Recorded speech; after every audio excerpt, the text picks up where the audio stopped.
เป็นสายหักง่ายหรือว่าเสรีบ่เชื่อถามอายเบิ่งติคนดีเสื้ออายเถิดนาเสื้ออายเถิดน้องเนื้อทองนวลน้อง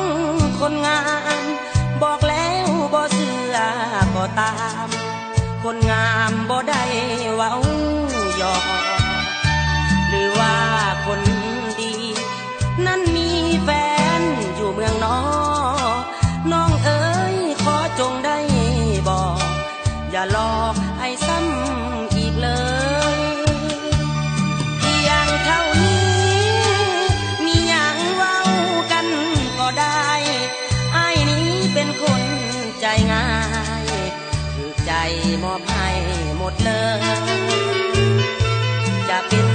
กายใจยินดีให้น้องเสยถ้าแนมหักจริงน้องเอ่ยอย่ามัวเสยอยู่คนงามถ้าน้องได้อายควรใจนับว่าเป็นโศกน้องเอ๋ยบ่ต้องน้อยอก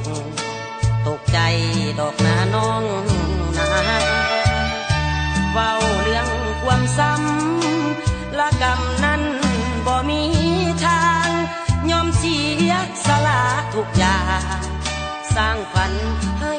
กลายเป็นจริง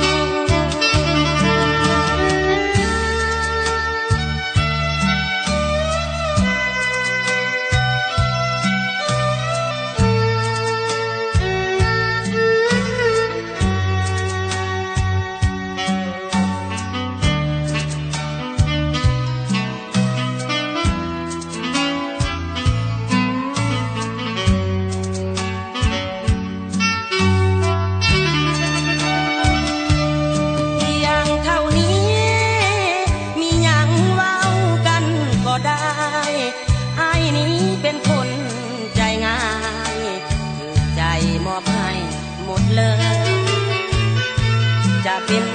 กายใจยินดีให้น้องเสยถ้าแนมหักจริงน้องเอ่ยอย่ามัวเสยอยู่คนงาม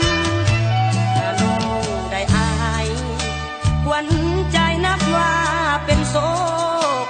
น้องเอ๋ยบ่ต้องน้อยอกตกใจดอกนาน้องนาเว้าเรื่องความซ้